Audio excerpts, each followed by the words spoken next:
Hi, my name is Summer, and I really never thought I was going to be making this video. I really don't like sharing that much about my health and my life just because I've had a lot of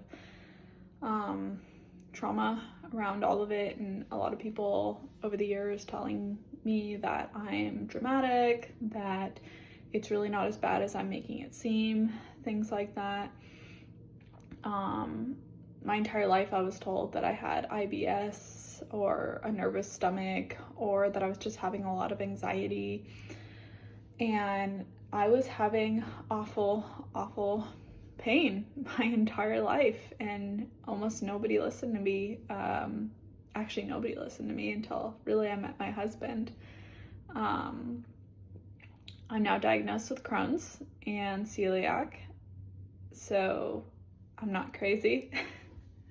And I do see a therapist now that I work with to get over these traumas about feeling guilty and feeling like I'm a burden, and working on the fact that I was never dramatic. It's that nobody was listening to me. And Crohn's disease is super serious, and recently I've had to find that out the hard way. So this is my story. Yeah, so I've had digestive issues or tummy pain, stuff like that, since I can remember.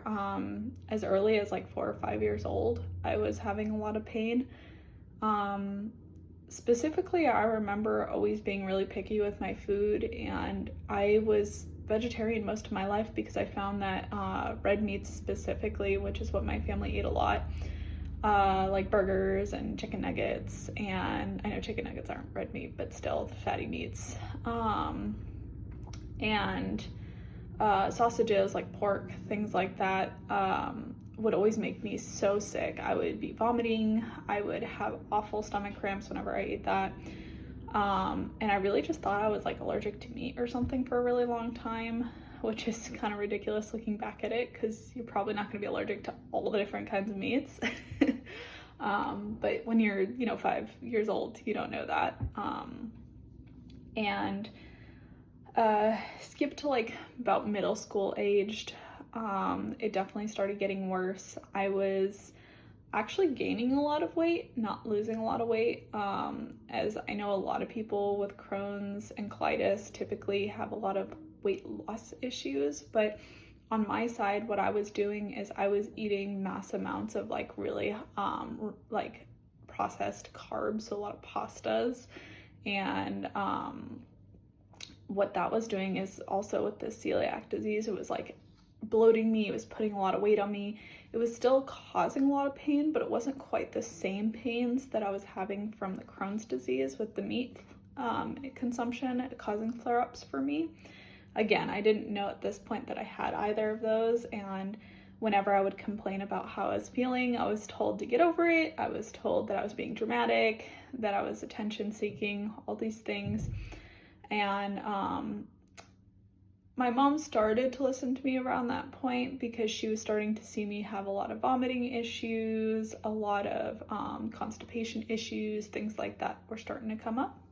So my mom had had her gallbladder taken out in her 30s, and she thought maybe that I was having gallstone issues, and that's why I was reacting poorly to like high fatty foods like some of the meats and stuff, because that's pretty typical of gallstone or gall disease to have a reaction to those kinds of foods.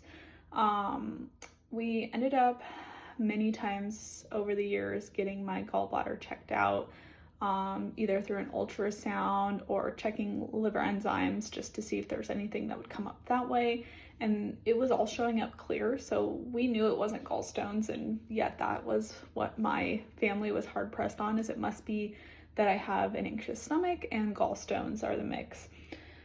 And then fast forward to high school, I specifically remember this one reaction because it was so painful. I was in my sophomore year of high school, and I think I had just gone out earlier that evening with some friends to In-N-Out. That was like the thing after school, was like go to In-N-Out, get a burger, have some fries, stuff like that.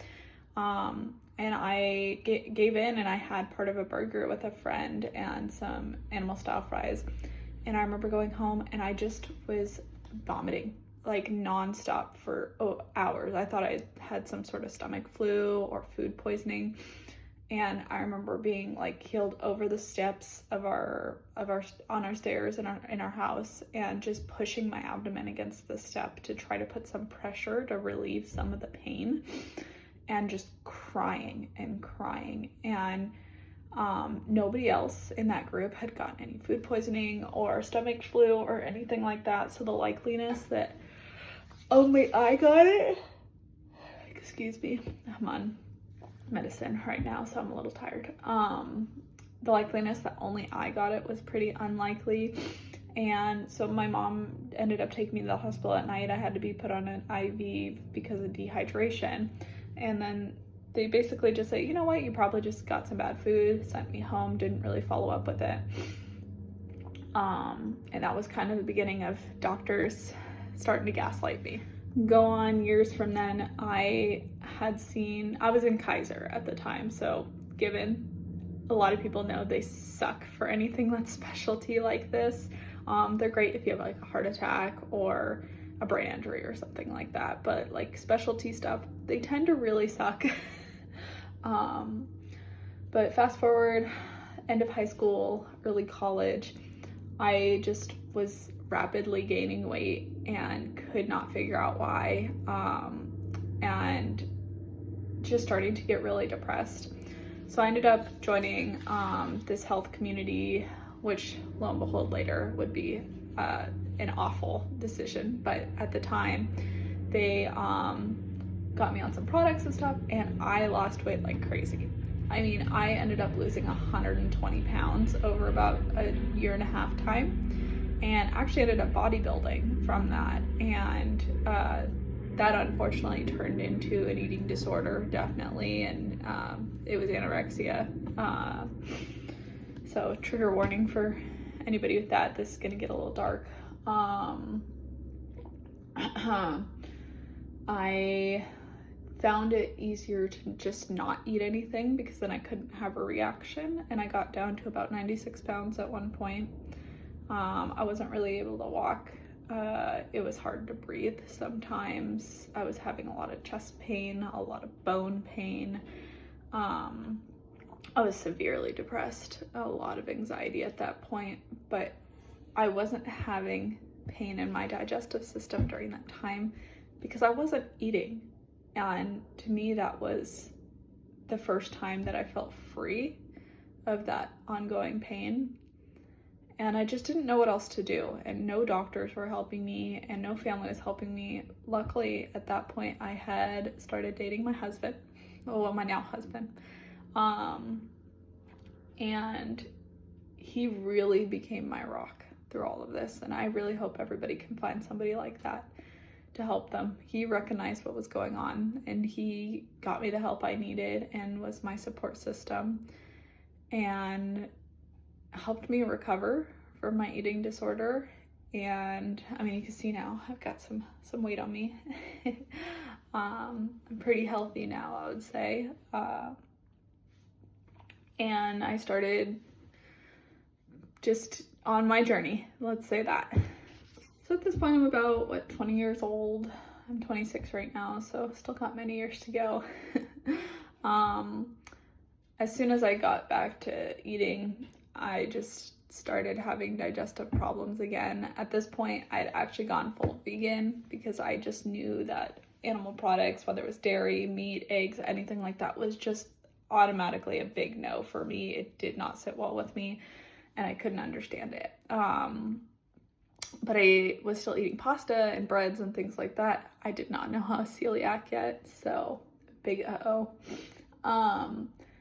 And I mean, I was probably spending close to $5,000, $6,000, $7,000 a year on medical bills just trying to get some answers, and that was with insurance. So, well, eventually I got recommended through a friend this phenomenal gastroenterologist, and I made sure that I got out of Kaiser and got my own independent insurance. Sure, it costs some money, but you know what? Your health comes first. Like, if you don't have health, you don't have anything. And the first thing he asked me was what was my heritage, my background. And he looks at me and he goes, "Are you Ashkenazi Jewish?" And I was like, you know what? I don't know. Let me ask. And I asked my family, and turns out I am Ashkenazi Jewish. I knew I was Jewish. I did not know specifically where my heritage was. Turns out I'm about 78% Ashkenazi. And once my GI found that out, he said, you know what? You have a really, really high likelihood of having IBD of some form because of it. We're going to test you for everything. And he was my angel. Like, he's been everything for me through this, and so supportive, and never once doubted how I was feeling, which was incredibly, I guess, vindicating. I don't know, like, just it was a whole new feeling. I almost didn't know how to take it. It was so overwhelmingly supportive. But he tested me for IBD, which is going to be your colitis and your Crohn's. He also tested me for celiac. He tested me for a couple other things too that were related to like liver disease and kidney disease, stuff like that can cause similar effects, and some common infections and parasites of the gut biome. And came back positive for Crohn's genetically, as well as came back positive for celiac genetically. We ended up doing an endoscopy, a colonoscopy, and a capsule endoscopy, as well as some MRIs and ultrasounds. That was the other one. My brain's slowing down. The one that I would say was the most helpful, that I think I don't hear a lot of people doing, is the capsule endoscopy. It very vividly showed my celiac and my duodenum.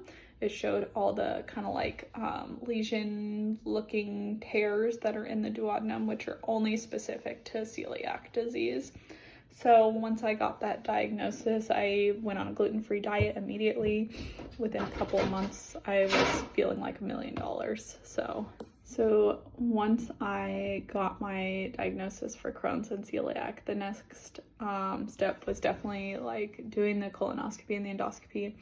And they did find polyps on my first one with that, which means that instead of getting a follow-up one every 5 years like you would, you get one every other year until you have a clean one. And that wasn't a big deal. Like, I mean, the prep really sucks, but better to find things early and get the help than to wait and then find out things too late. So I'm not going to complain at all. And I went on a very specific diet plan, and through all of this, I've been able to better manage my health for sure. I still have some really hard days where I do have a lot of bloating, and of course I'm only human. Like, I know you're not supposed to eat things like processed sugars and stuff. Okay, I love ice cream. I'm gonna eat ice cream every once in a while. And I really like chocolate chip cookies are a big weakness for me. Chocolate in general, which does not do well with my stomach. I know my Crohn's does not like chocolate, but you gotta live a little bit too. You can't be so hard on yourself, but you also have to know what those consequences are going to be and how to kind of control the reactions and how big they're going to be. So it just takes time. You have to be patient with yourself and you have to be consistent. I would say the biggest things that are important is like having a food journal. You may want a dietitian. I've had one on and off for years when I'm having trouble or difficulty with certain things, or something in my diet changes its reaction to my Crohn's. Like it's ever changing. It's not a permanent, perfect system, and you have to be willing to change and open to it. Otherwise, it's gonna be a lot harder to get through this.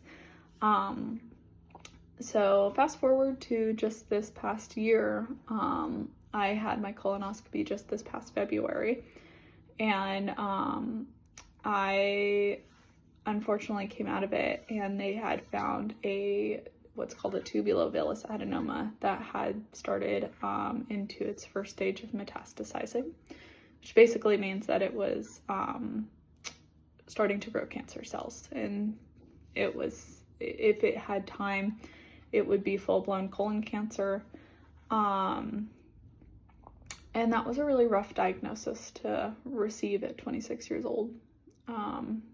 You know, most of my friends are having babies or getting married or buying houses or, you know, or just finishing school.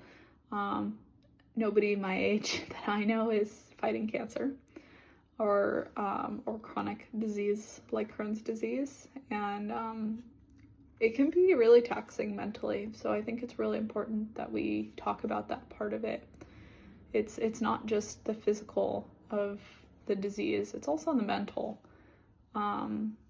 You know, I've been trying to find a community that I can connect with that shares these same feelings as me, so that I can have somebody to really talk to that understands and doesn't just feel bad for me. You know, I don't need pity, but I do want understanding, I guess. That way we can talk about things and create plans together and have a true connection of understanding in that format. You know, cancer is not a club that anybody wants to belong to, but when you are, you got to find some people to connect with so you don't feel so alone.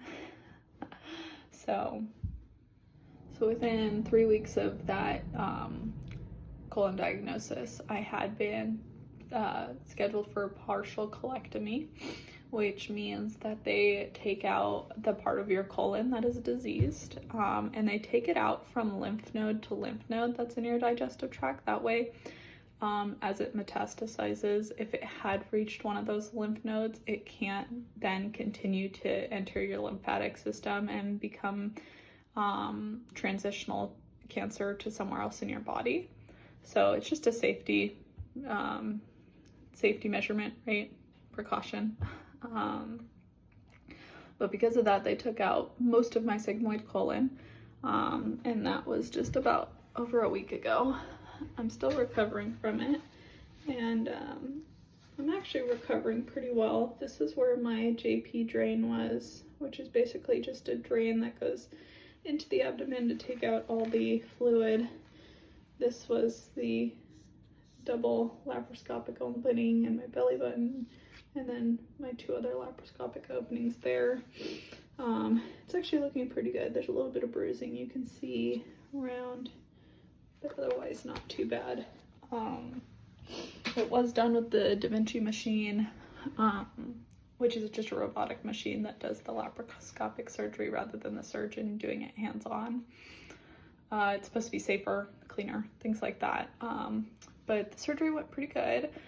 I definitely was not, I guess, prepared for what recovery looks like. And I think that's what I've been struggling with the most.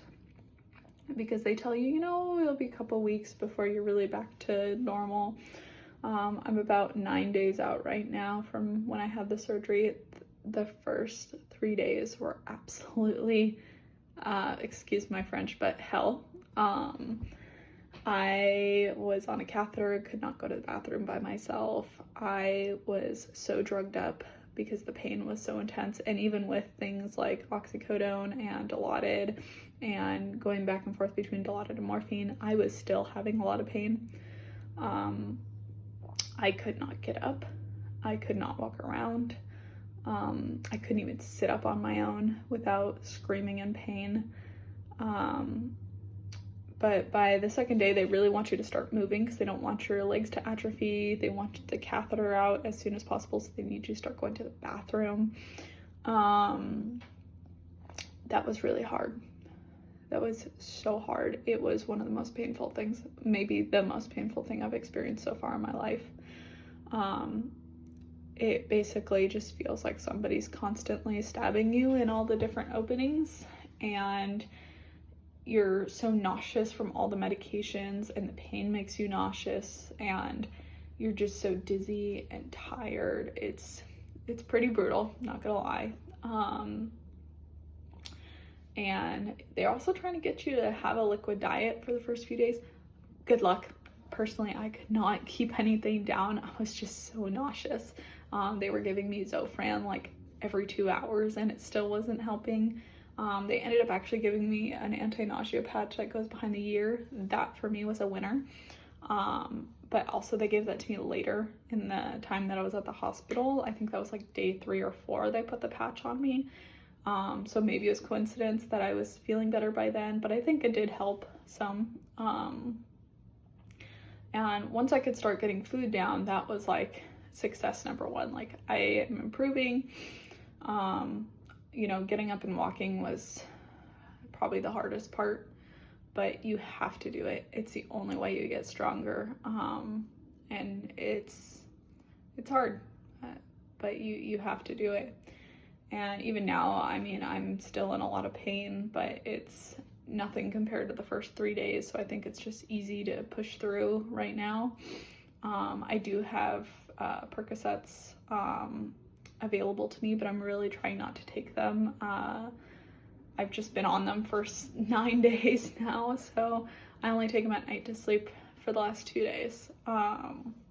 Just to start getting stronger and to not be so reliant on them, and just build some strength, things like that. But it's something that I think needs to be talked about because I had no idea about any of this. I had no one to tell me. I didn't know what to expect. You know, they kind of give you an idea, but they really don't explain it in a way that's really tangible. It's going to be a painful experience to get a colectomy, whether it's partial or full. I mean, you're taking out part of your colon. It's a huge surgery. And your body has so much shock from something like that. Your whole digestive system shuts down to try to heal itself. And it is brutal to get that thing started again. And you're not going to poop for like a week. Just TMI, you know. And once you do, it's gonna smell awful, it's gonna feel awful. It's just gonna be one of those poops that makes you feel more disgusting, but you have to keep going. I like had my first real bowel movement today. Oh my gosh, compared to like the first 2 small ones, this one felt so much better. I kind of feel like I'm normalizing finally. But it's just something you have to keep going through. I don't know what the future is going to look like for me through this, but I'm planning to update through here. That way people who are young like me, or I mean, even if you're not young like me, but specifically I feel like I'm trying to reach out to people my age so that they don't feel so alone through this. You know, you know what to expect.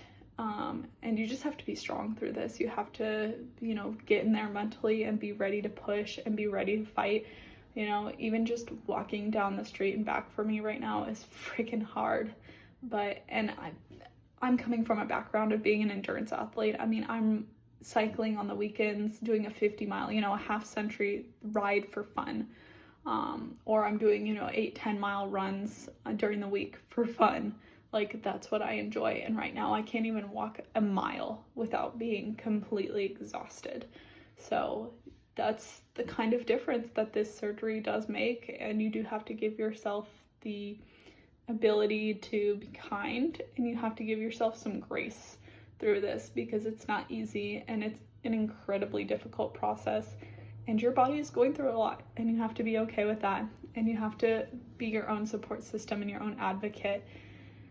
And you're going to get through this, you know, I'm going to get through this. But I feel like that this is a really good way to connect, and hopefully this reaches somebody who really needs it, because I know I did.